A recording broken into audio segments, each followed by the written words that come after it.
Almost everyone gets this wrong. Most people believe Japanese pilots were safe at night during World War II. If you believe that too, write safe in the comments. By the end of this video, you'll understand why that belief killed entire crews. The night over the Pacific is heavy and absolute. April 1944. Somewhere above the Solomon Islands. There is no moon, only cloud layers stacked like dark ocean swells. Engines hum low, disciplined, steady. Japanese bombers move with confidence, flying without lights, trusting the darkness that has protected them for months. Night, they believe, is neutral ground. No enemy can see what cannot be seen. Inside the cockpit, instruments glow faintly. Outside, nothing moves. No warning. Then without flash or sound, a shadow crosses the void.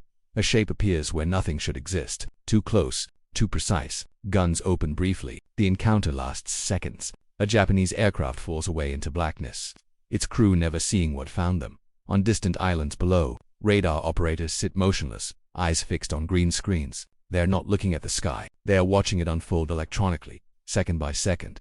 For Japanese commanders, the reports make no sense. Their pilots insist they were attacked by something invisible. And slowly, an unsettling truth begins to surface. The night no longer belongs to them. By the time night interceptions began unsettling Japanese aircrews, the Pacific War had already reshaped every assumption about modern combat. What unfolded in darkness during 1943 and 1944 did not emerge suddenly. It was the result of diverging philosophies, uneven technological investments, and radically different approaches to how wars would be fought beyond human sight. Before the war, Japanese air doctrine was built on visibility, aggression, and pilot skill. The Imperial Japanese Navy and Army Air Services emphasized daylight operations where eyesight, formation, discipline, and individual flying ability decided outcomes. Combat training focused on visual acquisition. Spot the enemy first, maneuver into position, strike decisively. This philosophy had worked spectacularly in the opening months of the war. From China to Pearl Harbor to the skies over the Philippines, night flying, by contrast, was viewed as secondary, useful for harassment or transport, but not decisive. Japanese commanders assumed darkness limited all sides equally. Without visual contact, interception would be unreliable. Bombers flying at night were considered relatively safe, particularly over vast ocean spaces where ground defenses were sparse and navigation itself was hazardous. The United States entered the war with a different problem and a different instinct. American planners knew they could not rely solely on pilot eyesight in an industrial war fought across continents and oceans. Long before Pearl Harbor, U.S. scientists had already begun experimenting with radio detection as a way to overcome distance, weather, and darkness. British developments in radar during the late 1930s had accelerated American urgency, but the U.S. approach quickly became industrial in scale. In 1940, as Europe burned, the United States quietly assembled one of the largest scientific mobilizations in history. Universities, laboratories, and manufacturers were pulled into a single effort to make the invisible visible. The Massachusetts Institute of Technology's Radiation Laboratory became the nerve center of this push, refining microwave radar systems capable of detecting aircraft with unprecedented accuracy. Radar was not a single invention. It was a family of systems: early warning sets, shipborne arrays, mobile ground stations, and eventually airborne units. Each addressed a specific weakness in traditional warfare. Where human eyes failed, radio waves did not. Clouds, rain, and night became irrelevant variables. After Pearl Harbor, this technology moved from theory to survival tool. American commanders quickly realized the Pacific's geography magnified the importance of detection. Islands were isolated. Airfields were vulnerable. Night raids could bypass defenses and exhaust crews. Without early warning, even a small force could cause disproportionate damage. By mid-1942, U.S. forces were deploying ground-based radar stations across newly contested islands. Guadalcanal became a proving ground. There, American radar operators began tracking incoming Japanese aircraft long before engines could be heard. Interceptors could be launched in advance. Anti-aircraft crews could be alerted. The advantage was not just reaction, it was anticipation. Japanese aircrews noticed the difference almost immediately. Bombers that once approached undetected now encountered resistance waiting for them. Fighters appeared earlier than expected.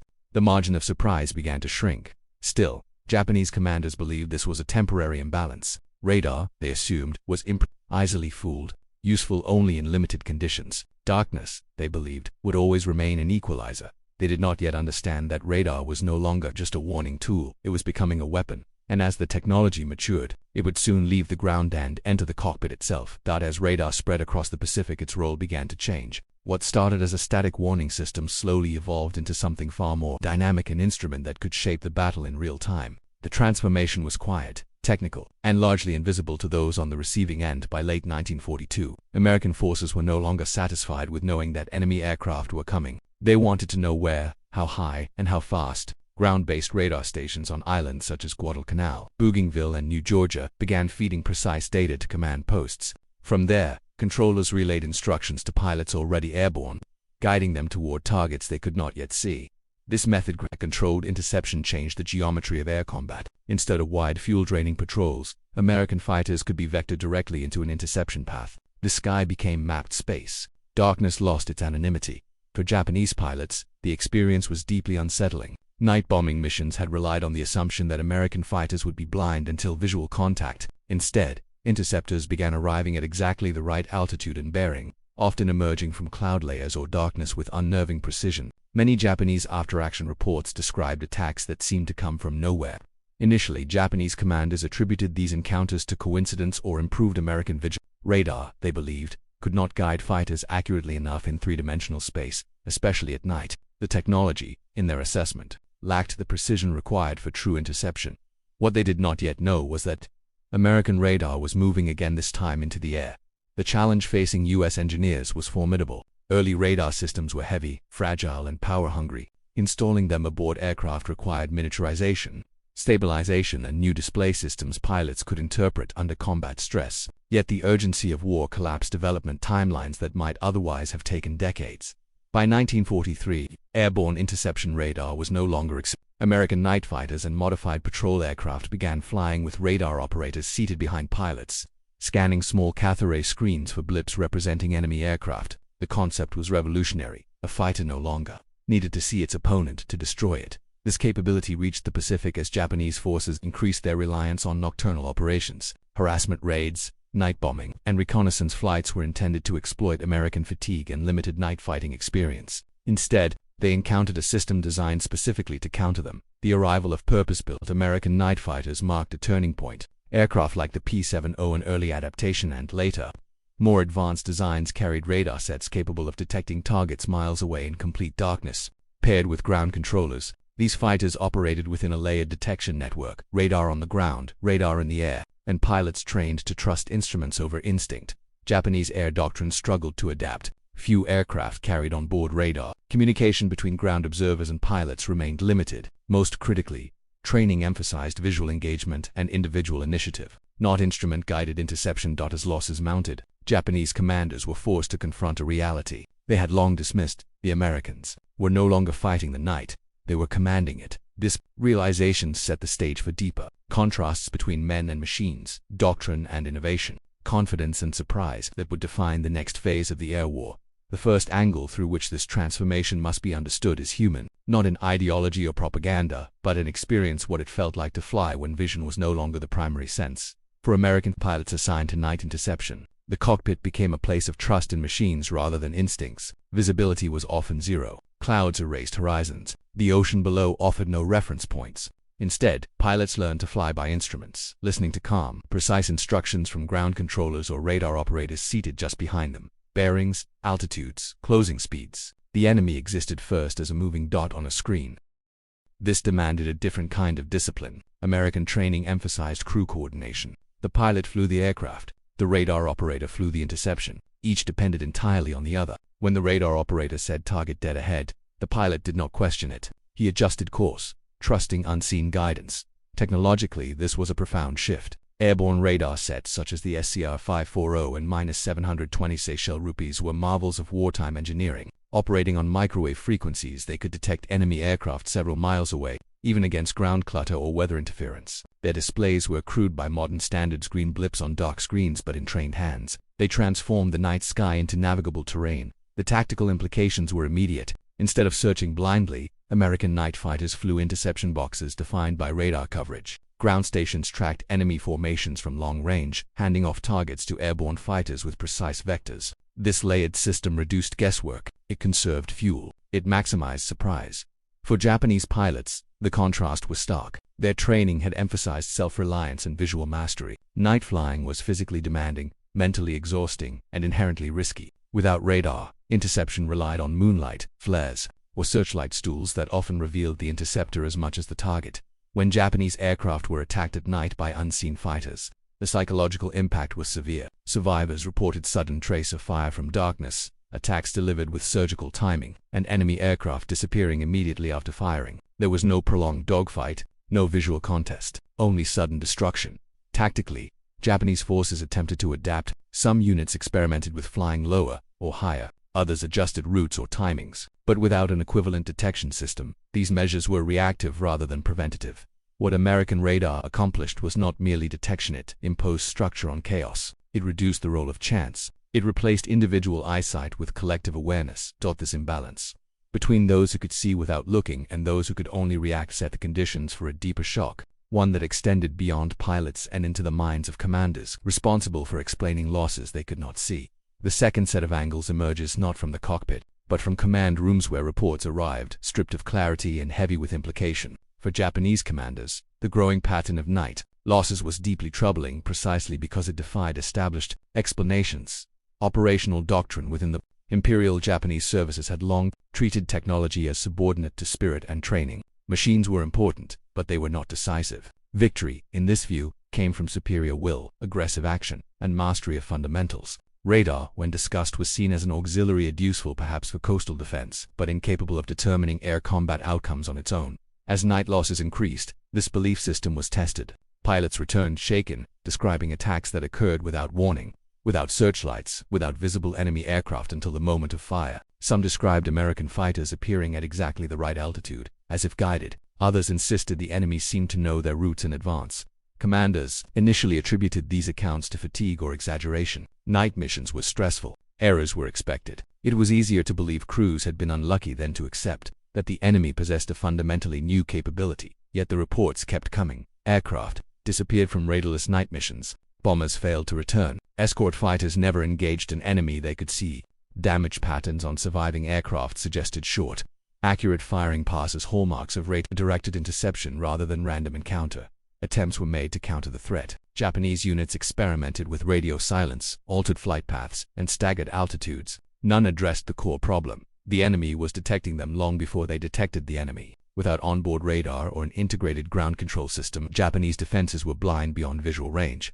The cultural dimension compounded the problem. Japanese air doctrine valued autonomy. Pilots were expected to think and act independently in combat. The idea of being guided minute by unseen controllers conflicted with established training philosophies. Implementing radar-guided interception would have required not only new equipment, but a fundamental reorganization of command relationships. By contrast, American forces embraced centralization. Radar data flowed upward, decisions flowed downward, and execution followed clear instructions. This system reduced individual initiative but dramatically increased effectiveness. That is, Japanese commanders gradually acknowledged radar's role. They faced a strategic dilemma. Developing comparable systems would take time, industrial capacity, and scientific infrastructure increasingly strained by blockade and bombing. Even where experimental radar sets existed, they were few, unreliable, and lacked trained operators. The result was a widening gap. Night, once a shared limitation, became an American advantage. Japanese air operations grew more cautious, then more restricted. Missions were curtailed or rerouted.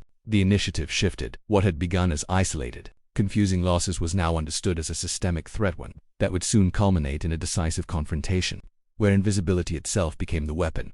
The turning point arrived not with a single battle, but with a realization, one measured in disappearing aircraft and unanswered questions. By mid-1944, American night interception in the Pacific was no longer experimental or situational. It was systematic. The introduction of dedicated night fighters marked this shift. Aircraft designed from the outset to hunt in darkness entered operational service, most notably the Northrop P-61 Black Widow. Large, twin-engine, and unmistakably purposeful, the P-61 carried airborne interception radar as an integral weapon rather than an auxiliary aid. Its crew worked as a unit: pilot, radar operator, and gunner, each trained for a role that only functioned when perfectly coordinated.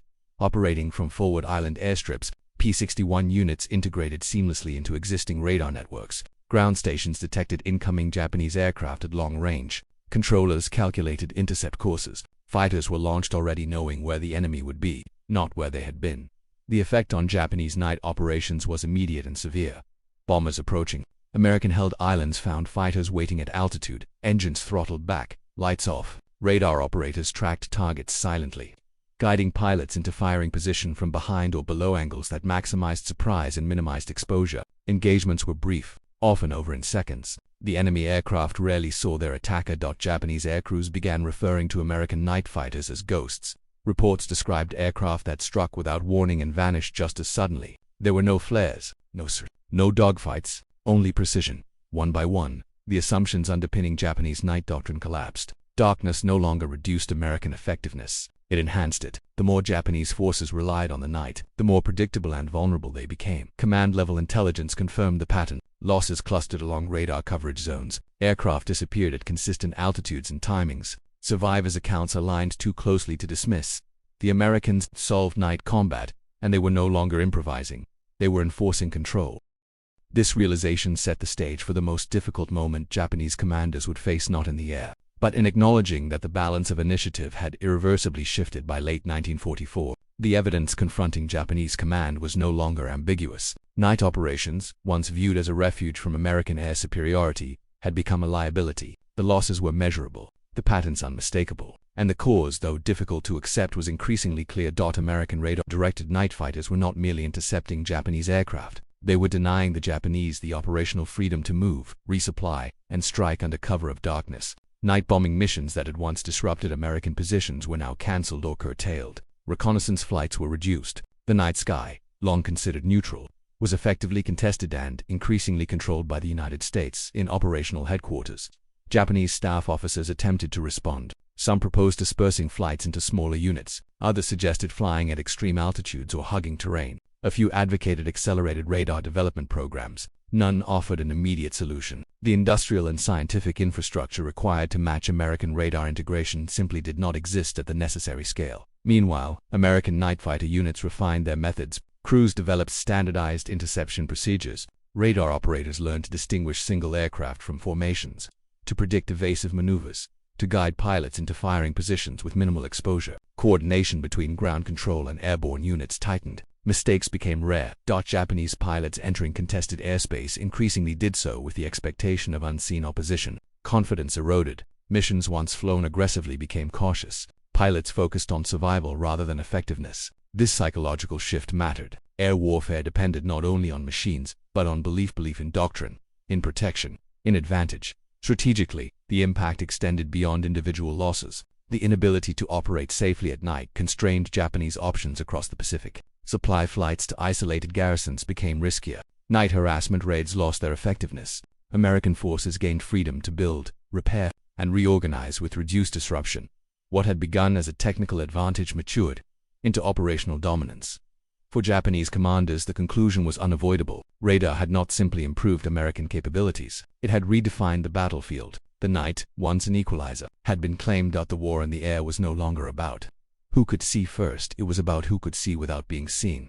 The consequences of American night control unfolded steadily, almost methodically across the Pacific. There was no dramatic announcement, no single declaration of victory. Instead, the change was visible in what no longer happened.